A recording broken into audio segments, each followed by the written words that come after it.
Kasih dalam Tuhan Yesus Kristus. Renungan pada hari ini diambil dari Roma 15 ayat 1 sampai 13. Renungan pada hari ini berjudul berbagi ruang hidup.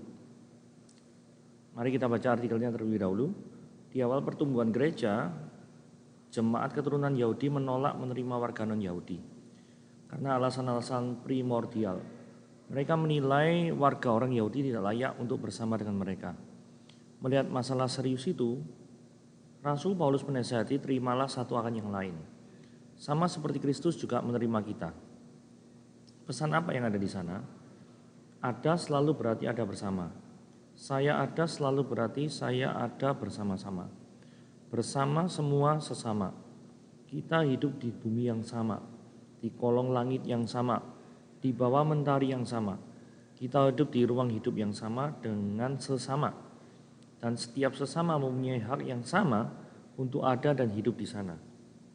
Jelas kerelaan untuk berbagi ruang hidup dengan semua sesama adalah keharusan yang tidak boleh ditawar. Bagi sebagian orang itu sama sekali bukan soal. Namun oleh sebagian yang lain, berbagi ruang hidup dengan sesama dinilai sebagai kesalahan yang besar, bahkan ancaman. Ada orang yang seperti jemaat Roma kala itu mengklaim ruang hidup bersama sebagai ruang hidupnya sendiri bersama mereka yang sama, dan menampik kehadiran siapapun yang berbeda.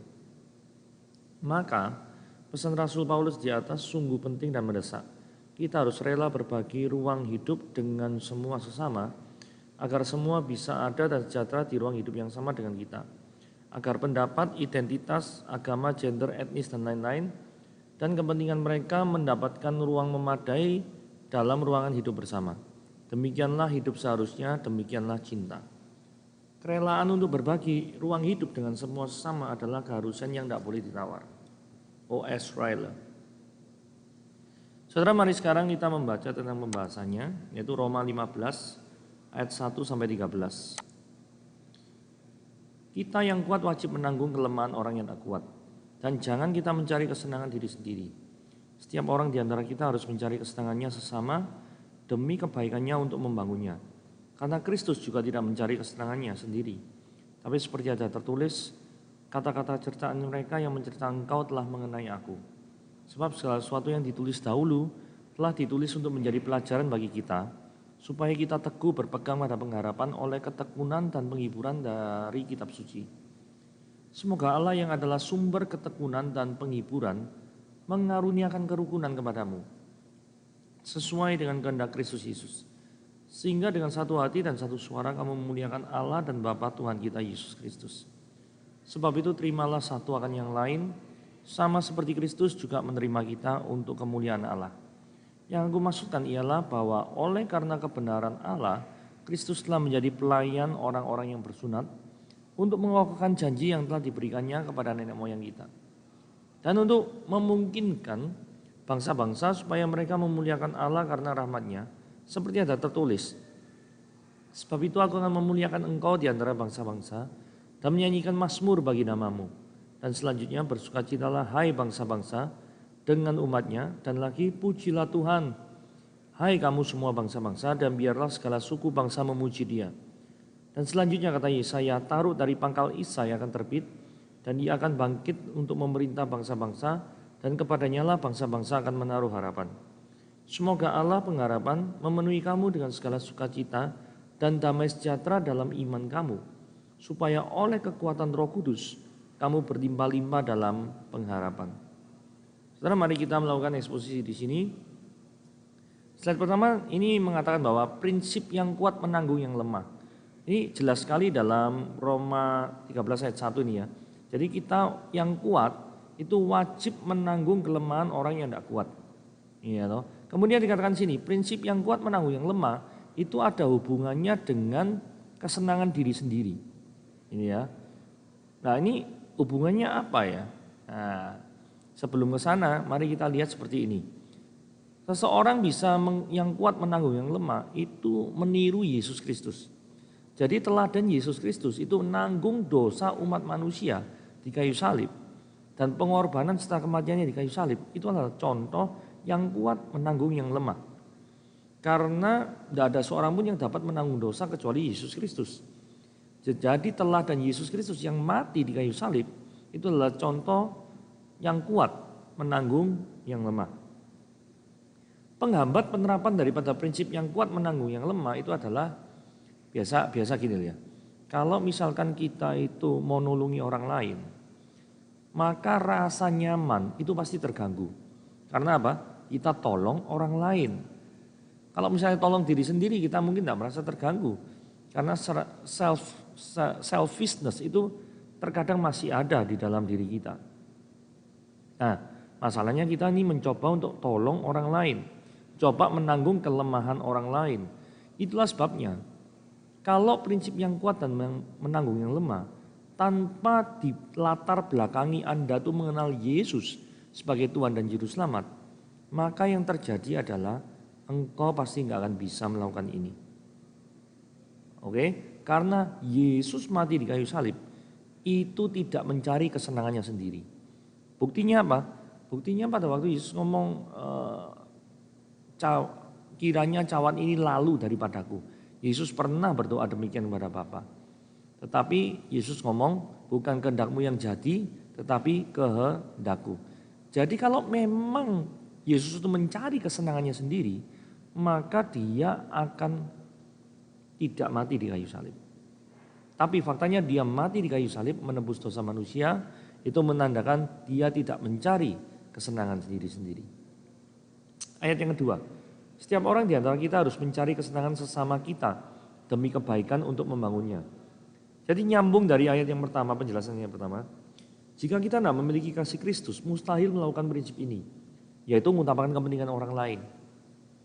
Terus apa hubungan Kristus mati di salib dan penerapan prinsip mengutamakan kepentingan orang lain? Ya hubungannya demikian ya. Kristus itu tidak memiliki kewajiban apapun untuk mati di kayu salib menebus dosa manusia. Tapi Kristus tetap rela mati demi menebus dosa manusia. Artinya dia tetap mengutamakan kepentingan orang lain, mengutamakan kepentingan orang lain lebih tinggi daripada dirinya. Kalau misalnya disuruh memilih, mungkin saja dia tidak mati di kayu salib, mati secara dengan cara yang demikian, yang membuat dia mengalami kematian yang begitu mengerikan itu adalah ketika dia berkata Eli Eli lama sabatani, yaitu ketika Allahku Allahku mengapa engkau meninggalkan aku. Ada seketika lamanya ada keterpisahan antara Yesus dengan Bapa, Yesus sebagai manusia dengan Bapa. Hal ini menunjukkan bahwa Kristus itu menampakkan kepentingan yang jauh lebih besar dari kenyamanan dirinya sendiri. Ya, jadi jelas ya, bagaimana kita hubungannya antara mengasihi diri sendiri, mengutamakan ke orang lain, dan pengorbanan kasih Kristus di kayu salib. Itu ada link-linkannya itu ya, variabel-variabel seperti itu. Nah, sedangkan ayat yang ketiga, karena Kristus juga tidak mencari kesenangannya. Nah, kemudian ditulis, kata-kata cercaan mereka yang mencerca engkau telah mengenai aku. Nah, ini pertanyaan menarik ya. Pernahkah Anda dicela atau mengalami suatu kondisi yang tidak enak yang disebabkan oleh karena kebaikan atau ketulusan saudara? Jadi saudara ini tulus, do the good things, tetapi orang itu mencela saudara. Mungkin Anda bertanya, why this happened to me? Kenapa ini terjadi? Ya jawabannya mudah saja ya. Karena dunia itu tidak mau atau anti terhadap penebusan Kristus di kayu salib. Mereka tidak mengerti untuk apa Yesus mati menebus di kayu salib. Kalau misalkan mereka itu mengerti, memahami penebusan Kristus di kayu salib, pasti mereka tidak akan mencerca kita. Pengikut Kristus juga mengalami cercaan ketika mengikut Kristus. Jadi artinya banyak orang yang ngomong, wah ikut Yesus, sok suci ya. Kamu ikut Yesus, kamu tidak bisa melakukan ini, itu, yang kesenangan dan kesenangan-kesenangan dunia lainnya. Kenapa kok bisa dicela padahal berbuat baik? Sekali lagi. Karena yang mencela matanya masih terbutakan oleh ilah zaman ini. Bagi orang-orang yang mencela, mengikuti hawa nafsu itu much better daripada mengikuti Yesus Kristus. Kenapa demikian? Karena mata mereka belum terbutakan. Karena mereka matanya masih terbutakan. Belum dimelekkan oleh kasih karunia Yesus. Jadi mereka tidak tahu atau tidak memahami betapa indahnya kasih Kristus kepada manusia yang berdosa. N4. Sebab sesuatu yang ditulis dahulu telah ditulis untuk menjadi pelajaran bagi kita, supaya kita teguh berpegang pada pengharapan oleh ketekunan dan penghiburan dari kitab suci. Jadi ini disuruh belajar terhadap tulisan-tulisan yang terlebih dahulu ditulis jauh sebelum daripada Roma. Contoh ya, Kejadian 3 ayat 15. Ayat ini disebut sebagai proto-evangelium, yaitu kabar baik di dalam perjanjian lama yang pertama kali Tuhan ucapkan. Bunyinya demikian ya.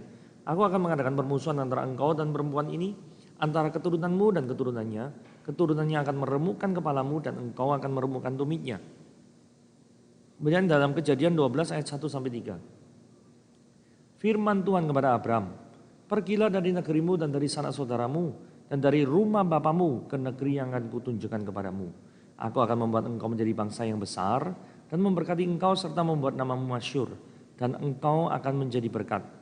Aku akan memberkati orang-orang yang memberkati engkau dan akan mengutuk orang-orang yang mengutuk engkau. Perhatikan yang di garis merah atau yang di warna merah. Dan olehmu, oleh keturunan Abram ini, semua kaum di bumi akan mendapat berkat.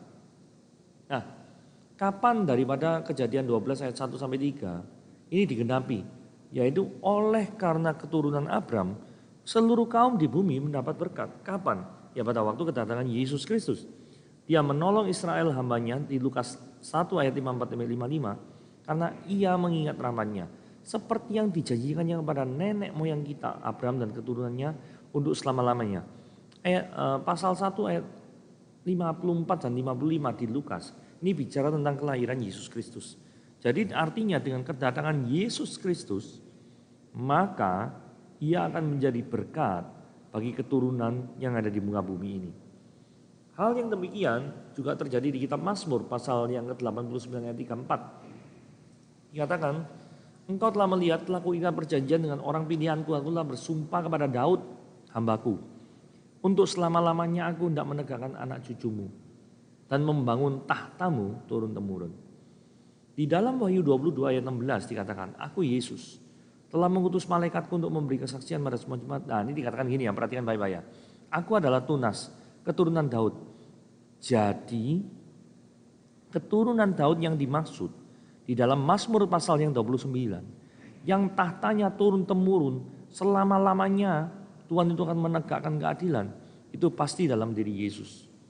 Karena tidak ada raja yang tahtanya selama-lamanya kecuali Yesus, tidak ada. Ya, oke kita lanjut. Kita sedang belajar tentang kehidupan bersama dengan jemaat Tuhan. Jadi semoga Allah yang adalah sumber keteguhan, ini ya, yang garis-garis merah aja, mengaruniakan kerukunan kepadamu.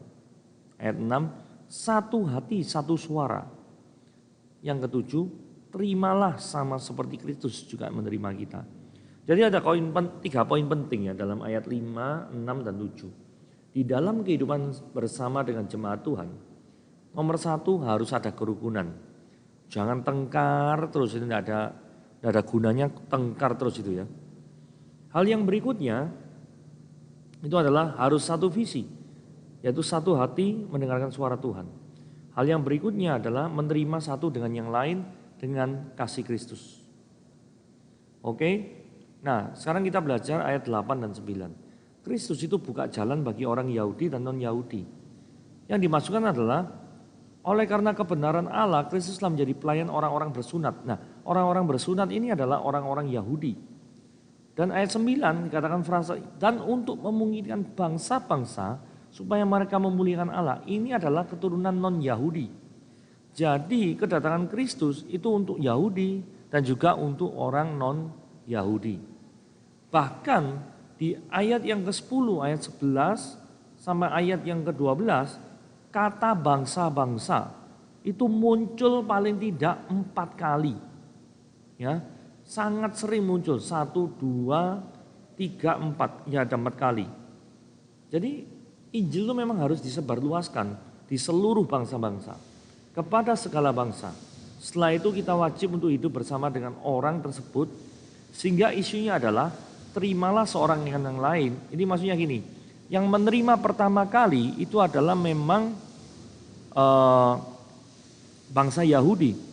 Tetapi bangsa Yahudi itu harus menerima bangsa-bangsa, orang-orang non-Yahudi untuk diterima menjadi bagian daripada kitab Injil. Nah, sebagai kata penutup, ini adalah Allah sumber pengharapan oleh kekuatan Roh Kudus melimpah-limpah dalam pengharapan. Maksudnya gini ya, ini kan ceritanya kitab di Roma. Berarti orang-orang Ibrani ini kan hidup di dalam pengasingan. Orang yang percaya yang hidup dalam pengasingan itu membutuhkan pengharapan yang tinggi kepada Kristus. Karena tanpa menjadikan Kristus sebagai sumber pengharapan, maka kita nggak akan bisa kuat untuk menahan penderitaan yang dialami. Sedangkan hanya dengan kekuatan Roh Kuduslah kita bisa bertahan di dalam pengasingan. Jadi sekalipun kondisi Roma ini sangat genting, tapi sukacita yang dari Yesus Kristus, damai sejahtera dari Allah, itu melimpah ruah kasih-Nya kepada kita. Jadi kalau kita mau refleksikan, apakah ada sukacita ketika saudara ini mengikut Yesus? Apakah benar-benar bahwa saudara ini mencintai Dia apa adanya, tidak tergantung dengan yang lain? Kalau iya, nyatakanlah imanmu, sebarkanlah Injil kepada segala bangsa-bangsa tanpa terpedulikan mereka itu dari mana, karena perintah Tuhan, jadikanlah semua bangsa muridku dan baptislah mereka dalam nama Allah, Putra, dan Roh Kudus. Oke, itu renungan kita pada hari ini. Tuhan Yesus memberkati.